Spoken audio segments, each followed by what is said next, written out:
Täällähän sä oot. Täällä mä oon. Mä kävin tsiikaan ne kaikki notskipaikat läpi, kun mä tiedän mihin sä asettauduit. Joo. Uhui! lievä sade. Joo. Mä kävin jo tsekkaan Jäkälämestoja läpi. Jäkälä? Joo, se on tämän päivän pääraaka-aine. Mitä siitä voi tehdä? Lähinnä tulee mieleen, että se on ilmaa ja jotain merilevän ehkä makua. No siinä on aika miedot maut, mutta semmoinen vähän snadissa sieniin päin kallellaan ja aikalaisen maistuu siltä, miltä joku kalliomaisema näyttää. Okei. Mielelläni syön kalliomaisemaa. No mitä me tänään sitten? Me kerätään jäkälää, mutta mitä me tehdään?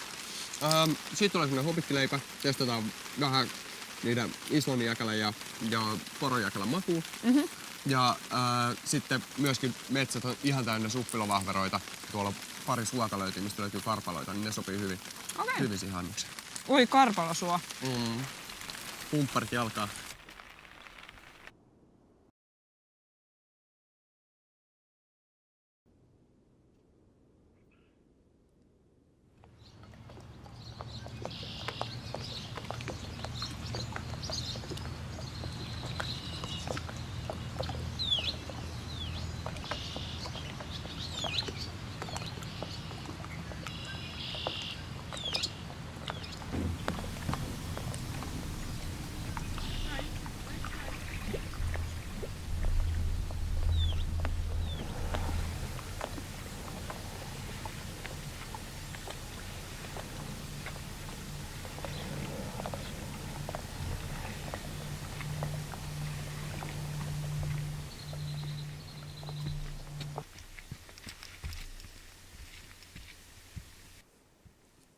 Minkä takia sä haluat kerätä just jäkälää?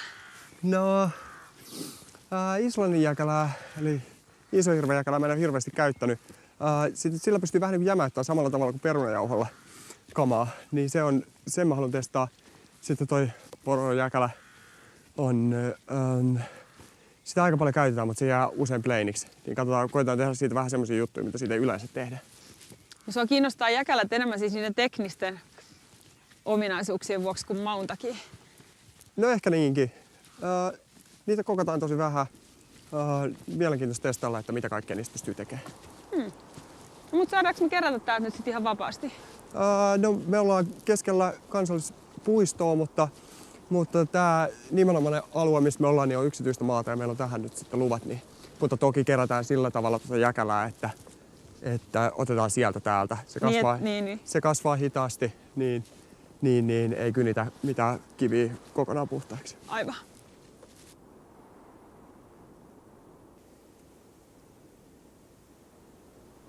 Tollaset? Tuolla. Tuossa myöskin Islannin jäkälää. Okei. Tai isohirvejäkälää. Tästä ei ole mitään aivan älyttömän voimakasta makua. Tai erikoista makua. Ja usein just se, jos se on annoksessa, missä on punajuurta ja joku poronlöytjäke ja sitten jäkälää, niin ei se niin makumaailmaan ihan hirveästi tuo lisää. Mutta tästä meidän annoksessa on ihan täysin keskiössä. Tästä lähdetään nyt siis oikein korostamaan ja kaivamaan niitä makuja esiin. Joo. Tänään tämän päivän annoksessa. On tää kyllä kaunista. Maltaako lopettaa niiden kanssa? Niitä on varmasti tarpeeksi. No kun tää on niin ihanan näköistä. Mä ajattelin kerätä tän kukkuralle. Ja tuu tänne seuraavalle hyllylle. Jalat meni ihan puuteen. Mahtuuko meillä enää mitään? No en mä tiedä, tätä on kyllä ihan sairaan paljon. Joo. No mutta sen voi katsoa, sitä saa käyttää ympäri talve. Miksi me kerätään näitä molempia? Onko näillä jotenkin tosi erilainen käyttötarkoitus? Tässä on sairaasti enemmän tärkkelystä ja myöskin se jäkälähappo, mikä pitää poistaa sillä soodakäsittelyllä tai lipeäkäsittelyllä. Okay. Tästä on tehty veneellä viinaa, tästä pystyy tekemään siirapin. Nyt me käytetään sitä vähän niin kuin perunajauhona, eli niin kuin jämäyttämässä semmoista suppilovahverotahnaa. Okei. Okay. Ja kerätään samalla lailla, ei ihan tuolta juuresta asti. Siellä on semmoiset punainen toi tyvi tai punertava vähän, niin okei, se leikataan pois. Se ainakin jätetään pois. Sitten mä näin suolle hakamaan pikkusen karpaloita ja toivottavasti tuossa matkalla jossain vaiheessa osuisi hyvä suppilovahverama paikkakin.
Jäkälästä tommonen hobittileipä. Hobittileipä. Kyllä. Se on vähän, että onko se näkkäri vai kräkkäri vai rieska, niin se nyt on jotain siltä väliltä. Selvä. Siihen päälle suppilovahverostahna, mikä me jämäytetään tuolla Islannin jäkälällä. Siitä tulee vähän semmonen niinku perunamainon tärkkelys, niin sillä saa niinku kiinteämmäksi. Okei. Kamaa. Fritataan noita molempia jäkäliä ja katsotaan, että miltä ne maistuu semmosena. Suppilovahveroa käsitellään parilla tavalla, eli fermentoidaan ja sitten mä näytän nopeimman mahdollisen tavan käsitellä suppilovahverot syömäkuntoon. Okei. Karpaloa tulee siihen suppilovahverolle sekaan ja kuivattuna. Nyt on kyllä sellaista lähiruokaa, ettei niinku mitään järkeä. Mahtava juttu. Mitä tehdään ekana? Sä saat aloittaa tuolla leipätaikinalla. Okei. Eli siihen ei tule muuta kuin jäkäläjauhoa, perunajauhoa pikkusen, speltti täysjyväjauhoa, suolaa ja vesi. Eli sekoitetaan, laitetaan pellille, sitten ripotellaan pikkusen vielä pintaan jäkäläjauhoa ja sitten uuni. Miten jäkäläjauho on tehty? Sä oot näköjään tehnyt se etukäteen. Kyllä, eli ryöpätty, kuivattu ja sitten vaan kutterissa hienoksi. Okei. Selvä. Siitä voi itse asiassa maistaa. Se on itsessään se on pikkusen tommonen tyly, mutta kun siihen laittaa vähän suolaa, niin sitten se rupeaa maistuu siltä, että miltä se siinä tulee siis tää on musta vähän sellainen merilevämäinen. Eikö se oo? Semmoinen vähän niinku... Mun mielestä tässä on sellainen levämäinen fiilis. Mun mielestä se maistuu täysin ja metsältä. täysin kalliomaisemalta. Suppilovahveroiden fermentointi. Kaikista helpoin tehdä muovipussissa, koska sen saa helposti ilmattomaksi. Siihen ei tarvitse muuta kuin hyvät hygieniat, hanskat käteen. Joo. Suppilovahverot pussiin, suolaa perään, puristellaan pikkusen vettä, niin että siinä on kosteutta sillä, että se ei siellä ota niinku ilmakontaktia vaan. Kauaksi niiden tarvii olla pussissa? Ne on semmoinen 2-4 päivää. Ja sitten sen jälkeen, jos se kehittää sinne kaasuja, sen näkee joku toisena päivänä pikkusen lätkii sitä pussiin, niin se vähän kuplii. Sieltä puristellaan, saa päivittäin ottaa, jos se on vähän kehittänyt jotain kaasuja sinne, niin pikkusen avaa kulmasta, puristaa kuivaksi ja sitten takaisin huoneen lämmössä Mä oon toki tehnyt tänne etukäteen, mutta mä näytän sulle vielä, että miten tää menee.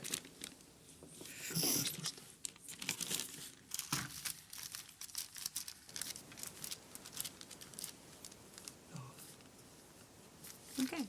No. Ilmat pois. Sitten vaan huoneen lämpöön ja niin puristellaan samalla lailla Joo. ilmoja pois. Niin, eli kerropa vielä, että kuinka kauan näiden pitikään sitten olla uunissa näiden jäkäläkräkkereiden, vai mitä näistä nyt tulee? Niitä ei haluta ruskistaa, eli jossain 160. Ja mä sanoisin, että semmoinen vartti. Se voidaan loppuun kohti, kun se rupeaa kypsyä, niin kääntää vielä ympäri, niin se ottaa vähän semmoista, niin kuin, ettei jää semmoiseksi vetiseksi sieltä pohjasta, vaan se on niin hyvän kuivan pinnan molemmille puolille. Tää on kans tämmönen niin kuin pikakikka. Suppilovahverot kulhoon. Vähän suolaa.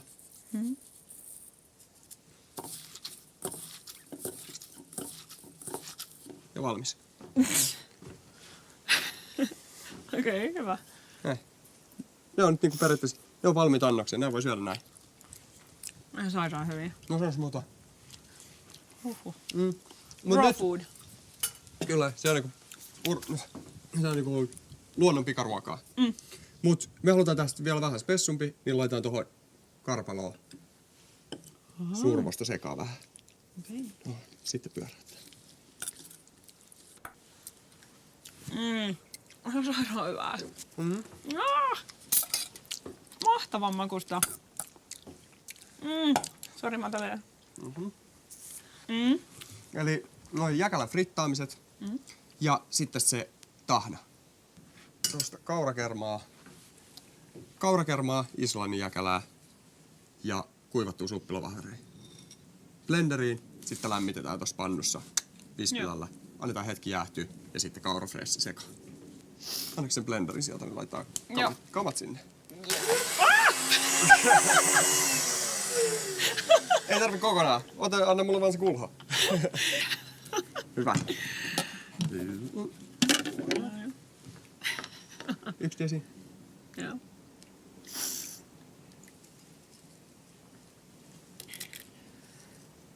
Sopivasti. Tätä vielä vähän suolaa sinne sekaan tuossa vaiheessa. No. Näin. No niin, nyt Sitten mä voin vaan. ehkä blendaa se, kun siellä on jotain sisälläkin. No. Joo, siitä.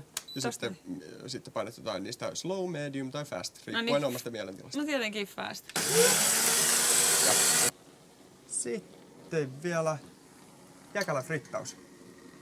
Sitten tukevasti, ettei polteta mökkiä. Jeesus. Kiva. Elikkä jäkälät tulee ihan muutamassa sekunnissa. Jos niitä pitää vähänkään pidempään, niin sitten ne rupeaa ottaa väriä. Ja tässä sama homma kuin muussa kaikessa frittaamisessa, niin paperia reilusti, että se paperi menee sitten turhat frittiöljyt pois. Katsotaan, olisiko tarpeeksi kuuma. Onhan se, heti siihen. No, tämä on tommonen ihan sekunnin 2 juttu. 3.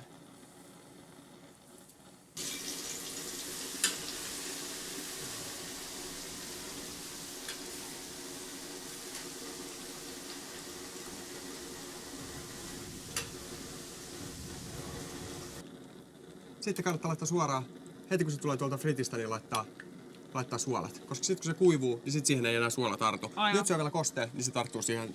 Tää on sormisuolako? Se kannattaa laittaa. Vai tommonen hieno, tällä. Mä voin laittaa. Yes. Tää on mielenkiintoista nyt, koska tätä mä en ole ennen tehnyt. Elikkä tää islannin jäkälä. Katsotaan, että miten tää toimii fritissä.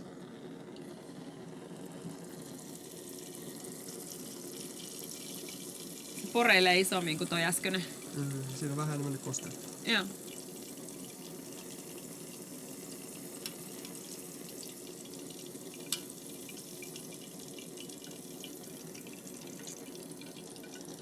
Mielenkiintoista. Se muuttaa vähän väriä ehkä tolleen kirkkaamman vihreäksi.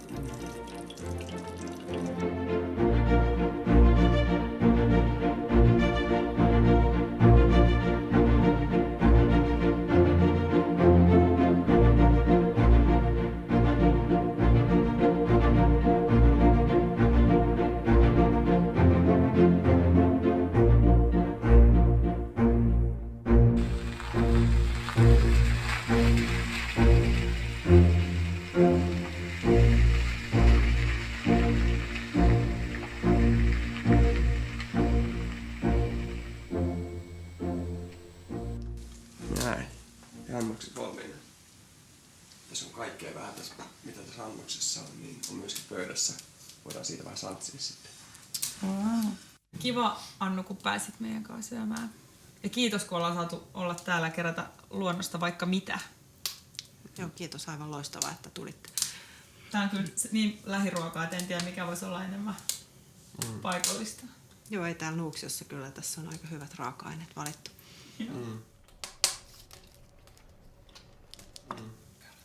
Ja kiva, kun tässä on tää karpalo. Kun muuten tää voisi olla vähän semmonen niinku jotenkin tylsä tai kirpeys. Kyllä, joo. Sä oot ite villiyrtti-neuvoja, eiks niin? Joo. Kerro, mikä on sun suosikki villiyrtti täältä lähinurkilta. Sulla on aika hyvät apajat. Mulla on hyvät apajat ja tää on tää, mitä nyt tarjotaan, nämä jääkelät on mulle ihan uutta. Aina olen halunnut kokeilla, mutta en ole koskaan kokeillut. Ne nyt tässä tulee tosi monipuolinen kattaus. Mä itse tykkään poimolehdestä. Okei. Monella tavalla, mutta se on semmoinen, niin kuin, no esimerkiksi villiyrtti juomana, tosi kiva. Joo. Ja toimii sillä monipuolisesti. Mutta sitten toki tietysti nokkonen ja voikukka, niin ne on sellaisia tosi monikäyttöisiä ja tykkään niistä. Kyllä tätä ihan mielellään syö. Todellakin. Mä otan kohta chanssi.